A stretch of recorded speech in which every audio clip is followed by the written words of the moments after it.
My journey begins here. Pahalgam से take off कर चुका हमारा हेलीकॉप्टर सीधा पंचतरनी लैंड करेगा। यह पंचतरनी बेहतरीन लैंडस्केप होने के साथ पौराणिक महत्व भी रखती है। यहाँ मिलने वाली 5 धाराएं प्रकृति के 5 तत्वों को सिंबलाइज करती हैं, इसलिए श्रद्धालु यहाँ आकर रिचुअल्स और प्रेयर्स करते हैं। पंचतरनी से पवित्र गुफा तक की 6 किलोमीटर की यात्रा हम पौनी मतलब घोड़े पर बैठकर तय करेंगे। इस दूरी में लगभग 2 किलोमीटर की कठिन चढ़ाई भी शामिल है।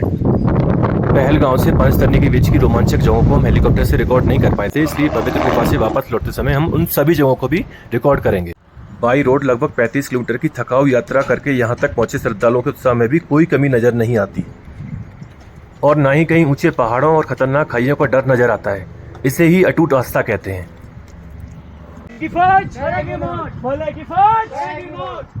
अमरनाथ यात्रा की पवित्र गुफा वह जगह है जहां भगवान शिव ने माता पार्वती को अमृत के रहस्य समझाए थे। अब हम आदि योगी बाबा बर्फानी के बहुत करीब पहुंचते जा रहे हैं। रास्ते में बर्फ की चादरों से ढके पहाड़, ग्लेशियरों से ढकी रामगंगा और श्रद्धालुओं की लंबी कतारें नजर आती हैं। कुछ जगह पर वीडियो में पवित्र गुफा की झलक भी दिखाई देती है। देखिए यहाँ पर सभी यात्रियों को ये जरूरी सूचना अमरनाथ साइन बोर्ड की तरफ से, जिन यात्रियों ने पवित्र गुफा जी के दर्शन कर लिए वो जल्द से जल्द बागताल वाले मार्ग पर चढ़े।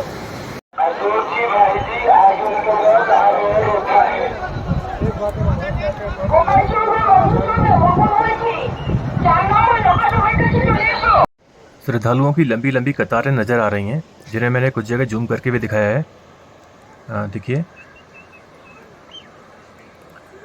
जब भगवान शिव अमृत के रहस्य समझाने के लिए माता पार्वती को पवित्र गुफा तक लेकर आए थे, तब उन्होंने अपने सभी गणों को अनंतनाग से शेषनाग के बीच में छोड़ दिया था। लेकिन 2 कबूतर उनके साथ इस पवित्र गुफा तक आ गए और उन्होंने अमृत के रहस्य को समझ लिया।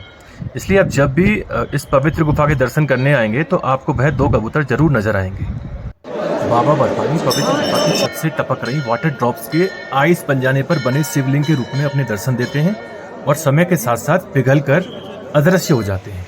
यात्रा में भारी संख्या में सुरक्षा बल तैनात हैं। पहाड़ों पर कुछ जगह ट्रैफिक इतना ज़्यादा बढ़ जाता है कि सुरक्षा बलों को कुछ जगहों को कुछ दूरी के लिए वन भी बनाना पड़ता है और पहाड़ों पर जहाँ चढ़ना खतरनाक होता है वहाँ उतरना भी उतना ही खतरनाक हो सकता है। इसलिए व्यक्तिगत रूप से मैं मुश्किल लग रही जगहों पर पौनी से उतरकर पैदल चलने पर ज़्यादा सुरक्षित महसूस करता हूँ। कुछ देर बाद हम वापस पंचतरनी पहुंच जाएंगे और पंचतरनी से लौटते समय हम हेलीकॉप्टर के बजाय पौनी पर बैठकर ही यात्रा पूरी करेंगे। अधिकतर श्रद्धालु आना और जाना दोनों तरफ की यात्रा पौनी पर बैठकर ही पूरी करते हैं। जब रक्षाबंधन के बाद अमरनाथ यात्रा अगले वर्ष तक के लिए रोक दी जाती है तो अमरनाथ गुफा में छड़ी मुबारक की रस्म निभाई जाती है। अब हम वापस खूबसूरत घास के मैदानों वाली पंचतरनी पहुंच गए। सर्दियों में पूरे अमरनाथ यात्रा मार्ग पर चारों तरफ सिर्फ बर्फ ही बर्फ नजर आती है। अब हम एमजी टॉप यानी महागणेश टॉप की तरफ आगे बढ़ रहे हैं। यह वह जगह है जहां पवित्र गुफा की तरफ जाते हुए भगवान शिव ने गणेश जी को छोड़ दिया था। एमजी टॉप के रास्ते में पोस्ट पत्री का प्रसिद्ध भंडारा भी मिलता है। यहाँ श्रद्धालुओं को खाने के साथ विश्राम करने की भी जगह मिलती है। आओ चलो आज का लंच इसी भंडारे में करेंगे। ओके। भंडारे में खूबसूरत संगीत भी बज रहा था। पहाड़ों पर हाई एल्टीट्यूड की वजह से ऑक्सीजन की कंसंट्रेशन कम होती है, जिसकी वजह से श्रद्धालुओं को एक्यूट माउंटेन सिकनेस के हेडेक और सांस फूलने से लक्षणों का सामना करना पड़ सकता है। इसीलिए श्रद्धालुओं को रात में पहाड़ों पर रुकने के लिए मना किया जाता है। एमजी टॉप पर चारों तरफ बर्फ ही बर्फ नजर आती है और श्रद्धालु यहाँ किसी टूरिस्ट प्लेस की तरह स्लाइडिंग का मजा ले रहे हैं। यहाँ बने एक सेल्फी पॉइंट पर हर समय तिरंगा लहराता है। एमजी टॉप से वर्वल के रास्ते 4 किलोमीटर की दूरी तय करने पर हम शेषनाग पहुंच जाते हैं। जब भगवान शिव अमरनाथ यात्रा पर आए थे तो दैवीय रहस्यों की रक्षा करने के लिए एक लार्ज स्नेक शेषनाग उनके साथ आए थे और वह यहीं रुक गए थे। माना जाता है कि श्रद्धालुओं को कभी कभार इस खूबसूरत झील में शेषनाग की परछाई नजर आती है।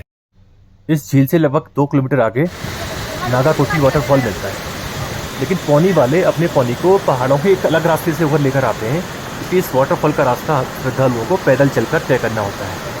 नागाकोटी से पिसू टॉप की तरफ चलने पर जजीबाल की सीधी और गहरी दर्रे जैसी खाई नजर आती है। पिसू टॉप की कठिन चढ़ाई और ढलान की वजह से इसको यात्रा के सबसे मुश्किल हॉल्ट में शामिल किया गया है। कहावतों के अनुसार भगवान शिव को सबसे पहले देखने के लिए 2 पिशाचों के बीच झगड़ा हुआ था, जिनकी वजह से इसका नाम पिसू टॉप रखा गया है। अब हम आ गए हैं चंदनबाड़ी। जब भगवान शिव पवित्र गुफा की तरफ जा रहे थे तो उन्होंने अपने अनंत सांपों को अनंतनाग में, बैलनंदी को पहलगांव में और चंद्रमा को चंदनवाड़ी में छोड़ दिया था। यूँ तो चंदनवाड़ी इस यात्रा के सबसे खूबसूरत डेस्टिनेशन में एक है, लेकिन 2020-22 की अमरनाथ यात्रा में चंदनवाड़ी की खाई में ITBP का एक ट्रक गिर जाने से इसकी 20 जवानों की मृत्यु हो गई थी।